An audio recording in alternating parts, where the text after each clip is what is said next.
Here we go. Waiting for it to come out of the case and it to be yours and only yours for the day. You know, you almost get the jitters and you get almost nervous. You get the butterflies and whatnot. Look at I'm sweating. I'm sweating. I'm so excited. You know, it was great when I got to take it out of the case and I didn't wait. I took it right out of there and it was great.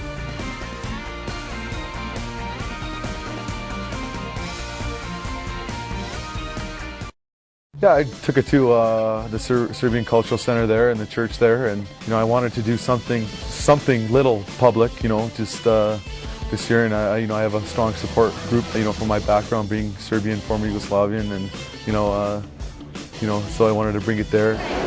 Yeah!